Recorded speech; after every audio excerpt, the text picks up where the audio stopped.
Okay, my name is Ben Bresky, and you are tuned into The Beat here on IsraelNationalRadio.com. With me is Yishai Fleisher. He's going to help me co-host this week. And on the phone we have Mr. Ariel Zilber. Ariel, how are you doing? Oh, I'm fine. Thank you very much. So why don't you just... Baruch Hashem. So you've been a singer for quite a while, and I have about 10 or 12 of your tapes and CDs sitting in front of me here. Maybe you could tell us just a little about who you are and what you do.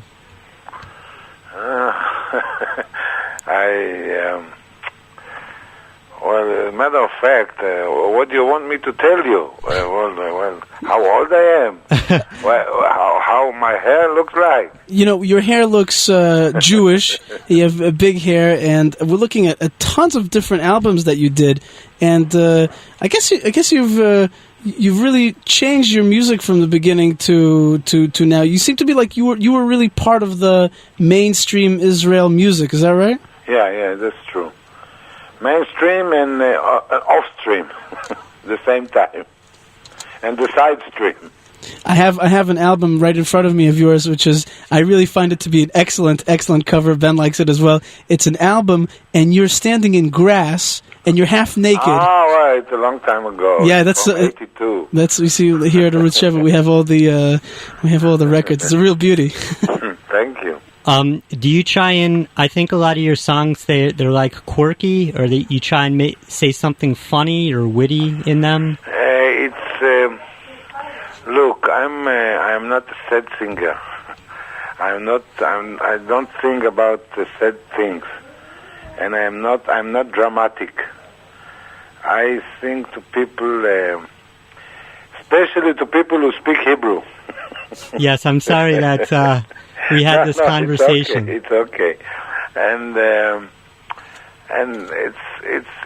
it looks like they are simple songs, and they seem like a happy song, and it only seems to, because when you look into it, they are deeper than that.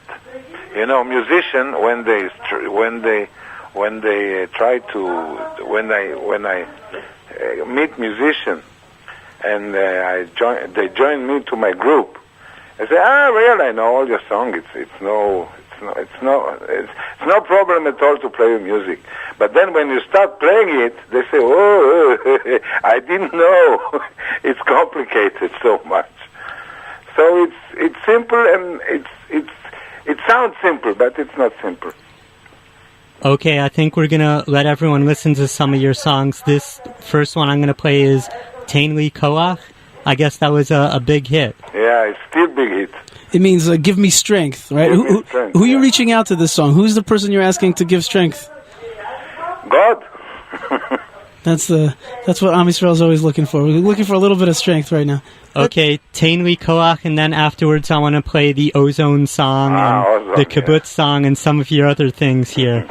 You're listening to The Beat, and if you want to call us up and have any questions for Ariel Zilber, the number in Israel is 1-800-270-4228, and the U.S. or Canada, 1-800-270-4288. You also can instant message us on the internet. Our screen name is INR18. Okay, we're back with Ariel Zilber on the phone. This is The Beat on IsraelNationalRadio.com. That was from your live album? Excuse me, you said before that you're going to put Ozone Dance? Yes. But don't put it from this same disc that you put the Tein Li Koach. Okay. I have another, the original. This is from shows, from concert.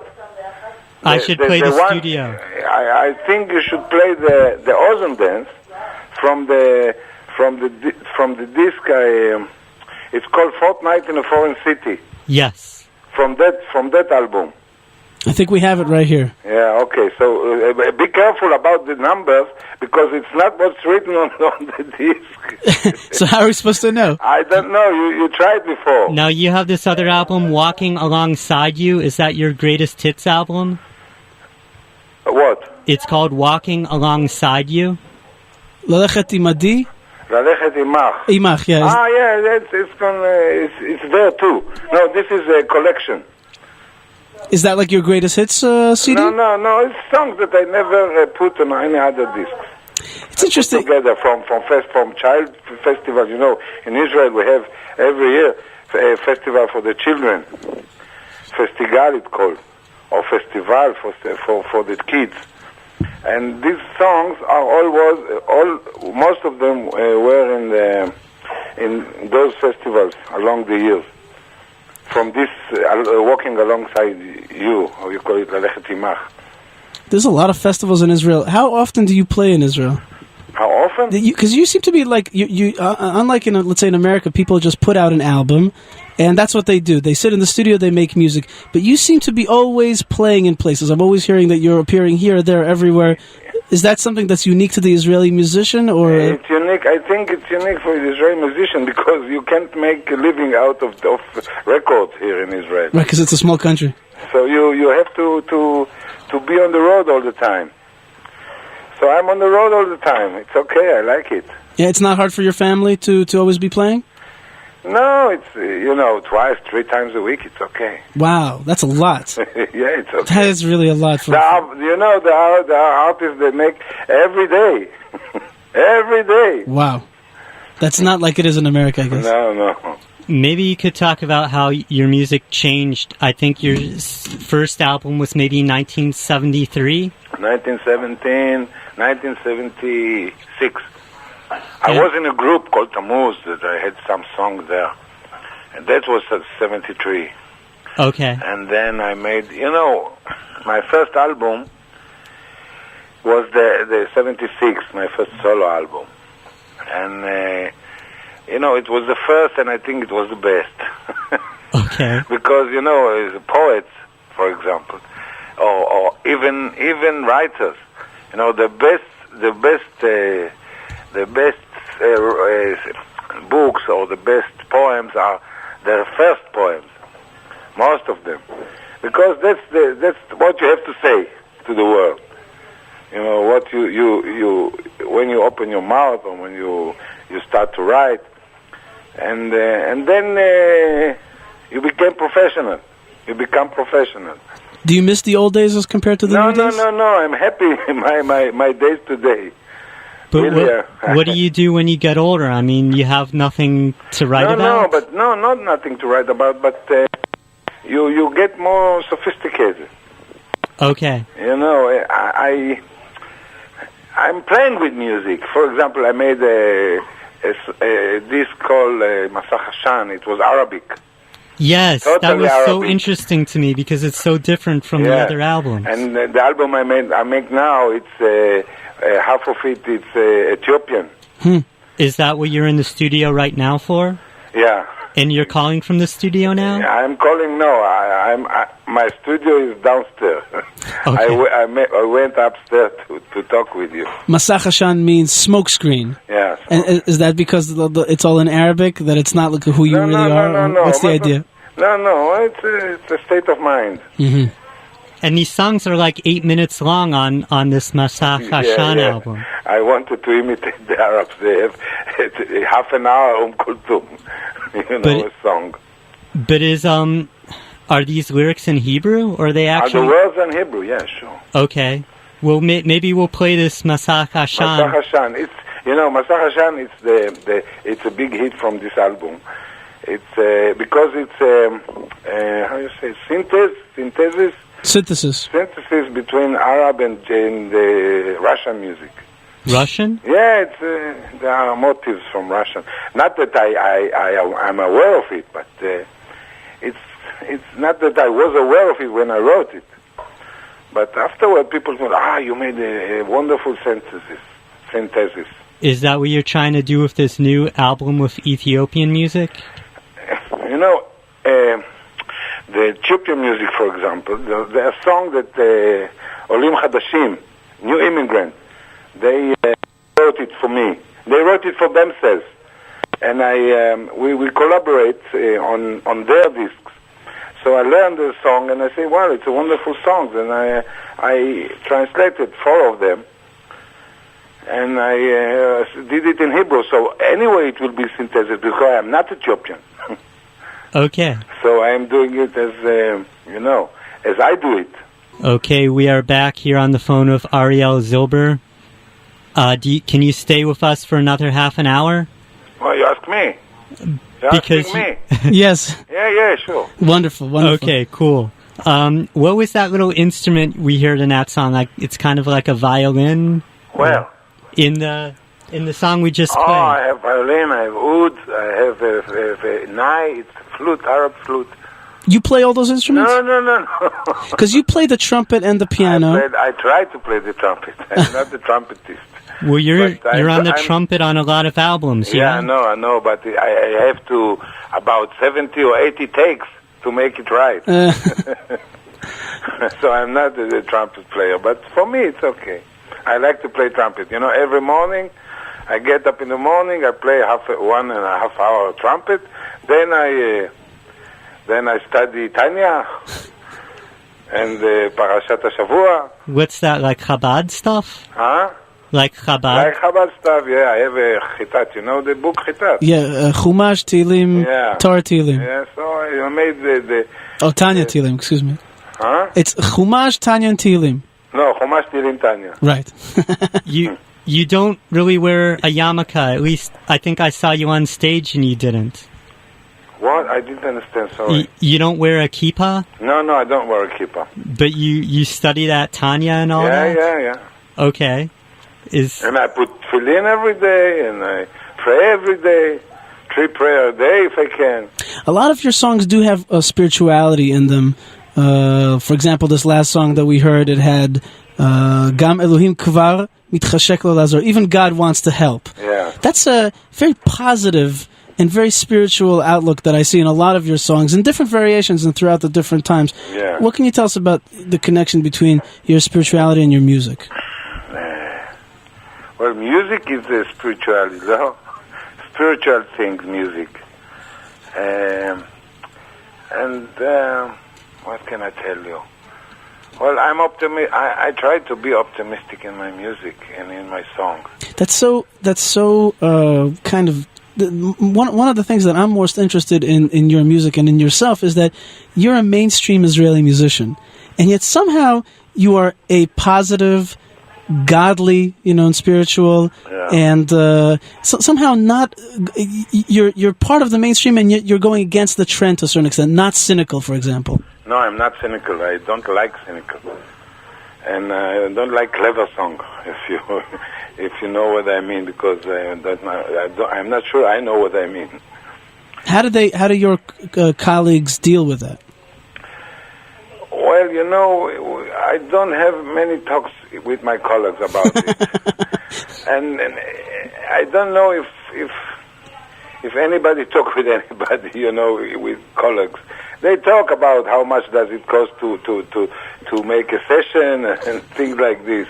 About songs, and I don't know. Maybe with me, I really, it's the first time in my life that I talk about my song. Because most of the time the people tell me, hey, let's talk about your song. I say, my song, better you hear it than to talk about it.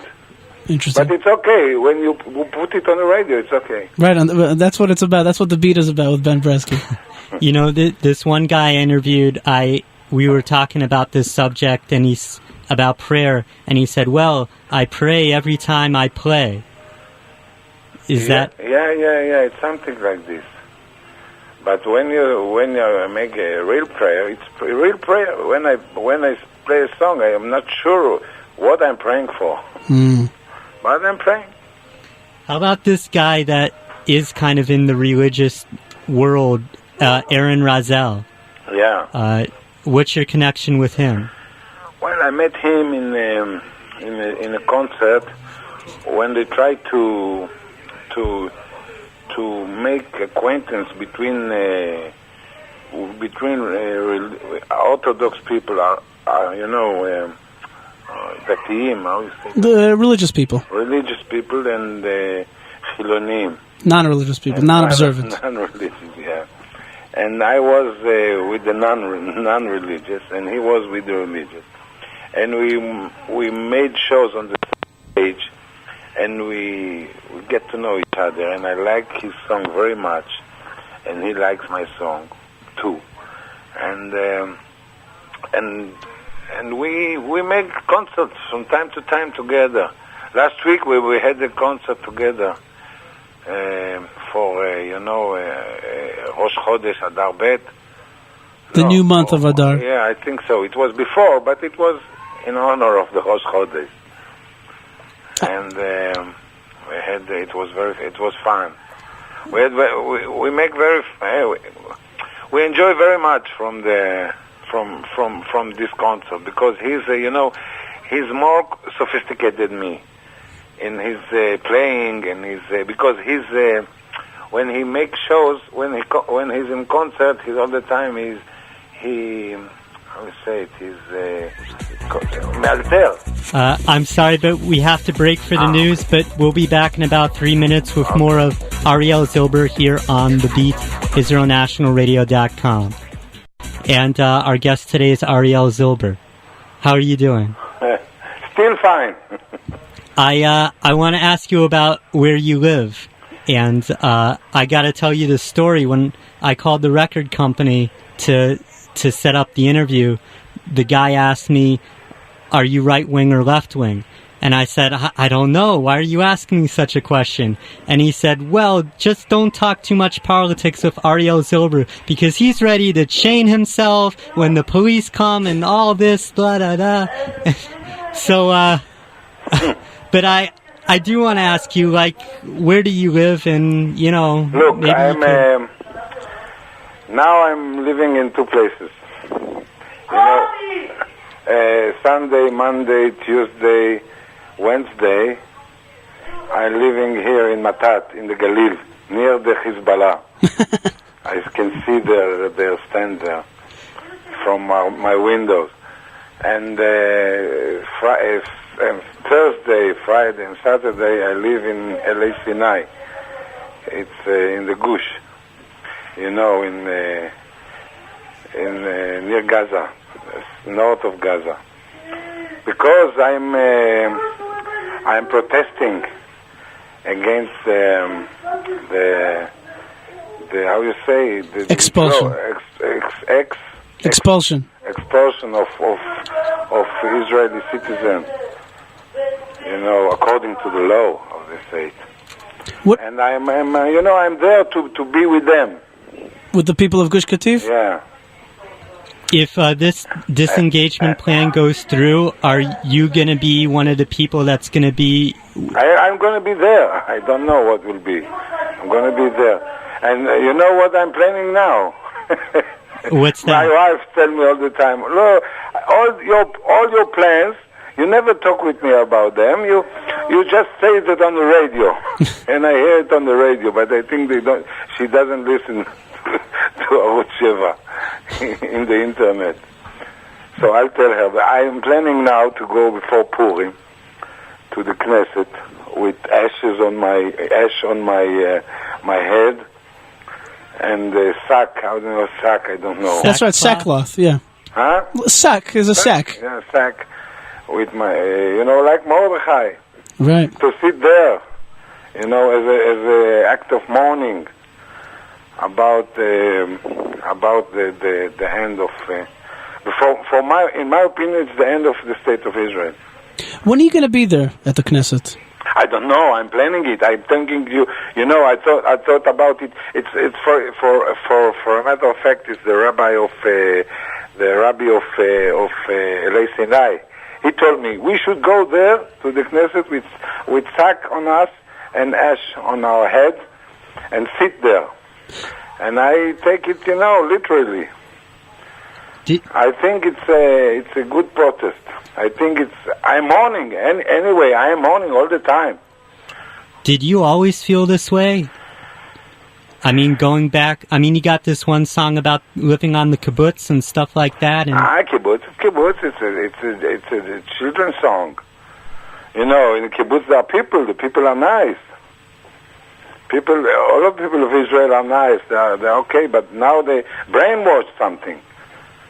I think that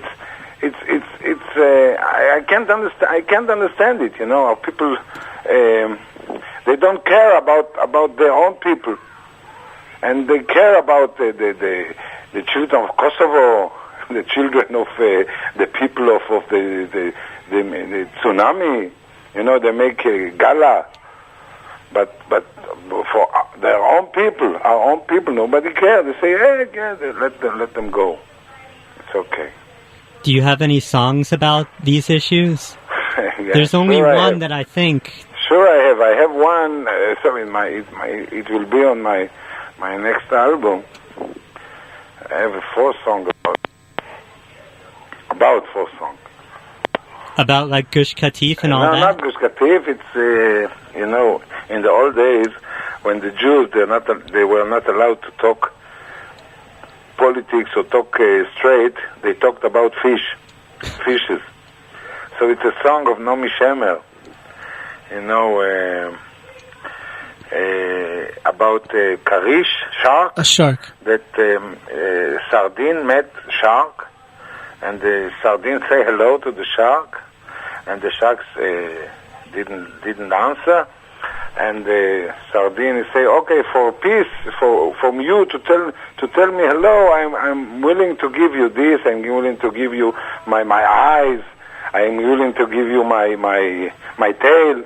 And then he said, I'm willing to give you everything. So the Karish said, hello, and swallowed the sardine. The shark swallowed the sardine because he was willing to give up everything. Yeah. So that's, I guess, a clear parable, a mashal to the small country of Israel. Yeah. Now, the only song, that I can think of these CDs I have is this Bob Dylan song, and that's pretty political. No, don't put it. Don't play that? I thought that was so interesting to me. No, because it's a bad recording. Oh, I have a better recording that I make it, that I finished it.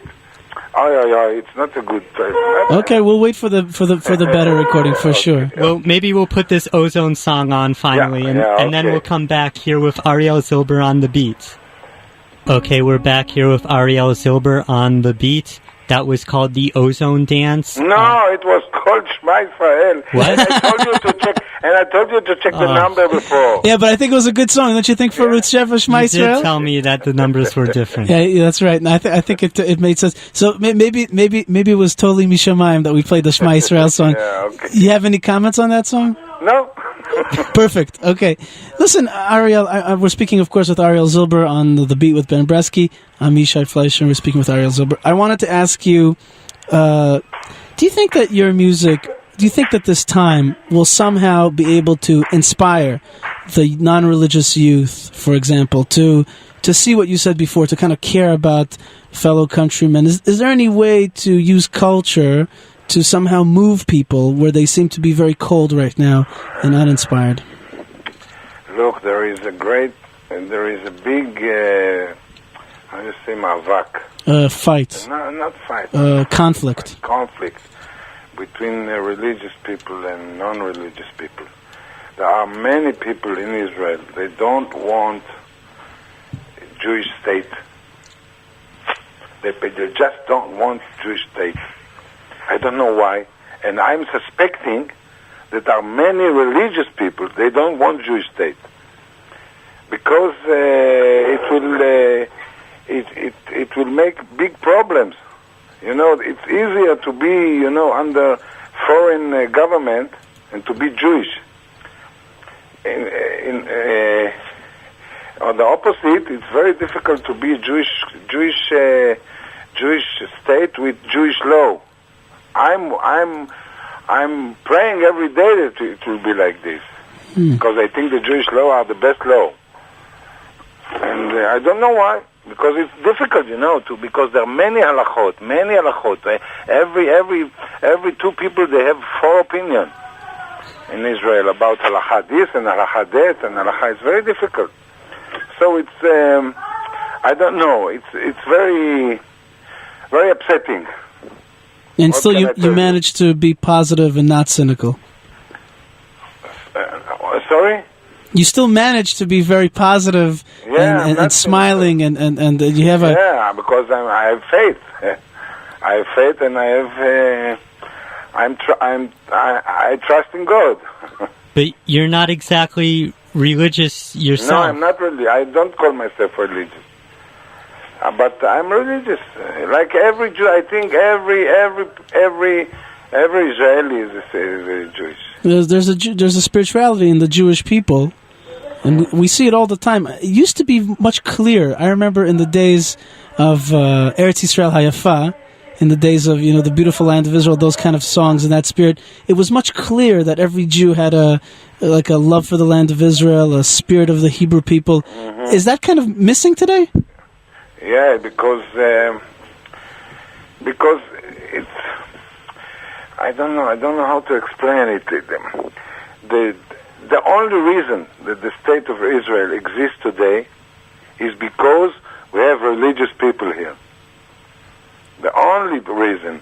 If it wasn't for them, I say them because I don't call myself a religious man. If I look at them as heroes, what I tell you, all the people who live in Yesha, I look at them as heroes, and they carry the flame of the Tzionut. I want to tell you something, Ariel Zilber, and I'm not saying this just to give you a compliment on the air.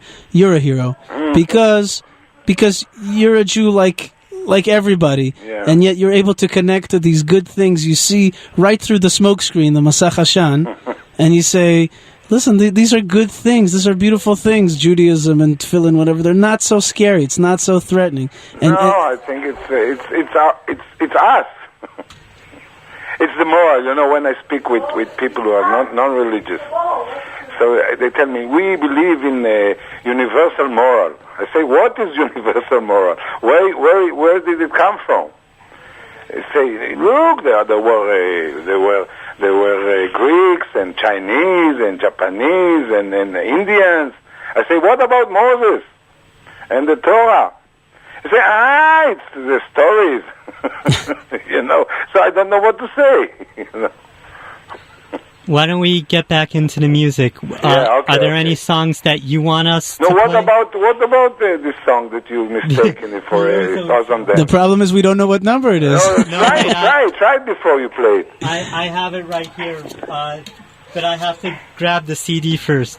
I'm still interested in maybe like the old stuff. Yeah. Like when you first started. And then we were talking about like the old songs were all about how beautiful Israel is. Do you think like some of the newer guys wanted to rebel against that maybe? Or do you... were all the old songs... I didn't understand. What you asked me. Do you think that like when younger guys heard all these songs about Israel being beautiful, they wanted to rebel against that in some way? Musicians. I think so. When I was young, when I was started music, I didn't like what I heard on the radio because it was Tzionut. So you didn't like it? I didn't like it. What did you like instead? Huh? What did you like instead? I like rock and roll. Little Richard, Elvis Presley, Fats Domino. Conway Twitty, all singers. Okay, we have the Ozone song. Everly Brothers. Maybe you could tell us a little about what this song means. The Ozone song. The Ozone song, it's about the pollution. Okay. And it's a story about Noach and how the flood will come again because the ozone is missing. Yeah. And that stuff. It's a humorous song. But it's real, people studied it in the biologic, in the classes, in school, this song.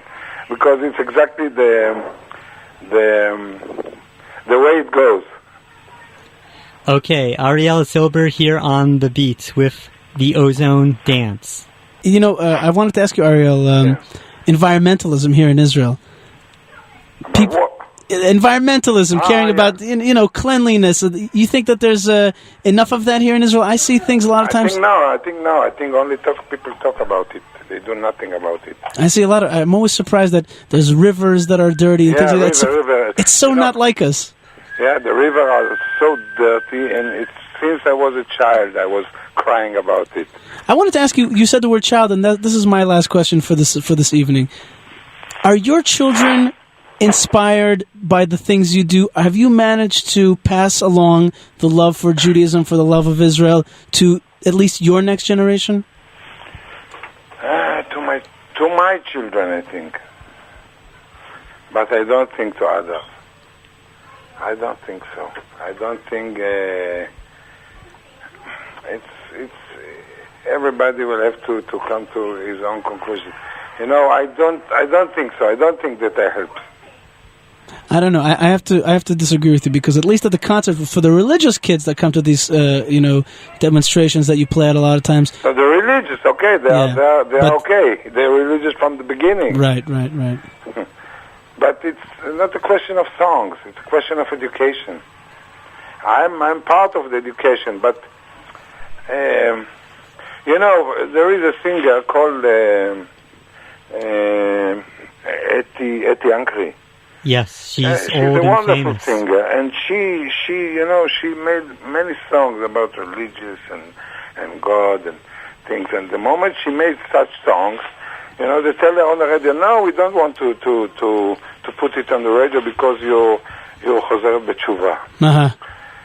So there is not antagonism, but something anti. I don't know why. Well, I don't understand it. It's beyond my understanding. Maybe that's in other countries too, because I know some songs in America, the singers are talking about Jesus and Christianity, but the videos on MTV are a guy and a girl kissing. Yeah. But same thing. Because I don't know, and I'm mourning about it too. Well, you're mourning in a way that's very positive. You're continuing to put out music, and that's important. And I think there is a chance to inspire. Do you think that maybe this Gush Katif fight will somehow inspire people? I was thinking that we should come down there with a lot of musical instruments and play and show them true happiness. So when the cameras come down, they see that it's not really a fight, but that we're good people, that we want to live on our land, that we're positive. Yeah, we are positive there, but the government is fighting. I don't know what to say. Well, we have about 2 minutes left, Ariel. I want to thank you for coming on, and Yishai, thanks for helping me out. Do you have any final words? I want to close with this song, Brosh. Brosh, okay. Do you have any final comments or anything you want to say? I want to... we're waiting for a miracle in Gush Katif. Oh, man. In Purim, maybe. You let us know if you're coming to the Knesset. I'd like to join you. Yeah, okay. I'll let you know. Okay, very good. Ladies and gentlemen, Ariel Zilber, thank you very much for coming on with us, and we'll be back here on The Beat next week.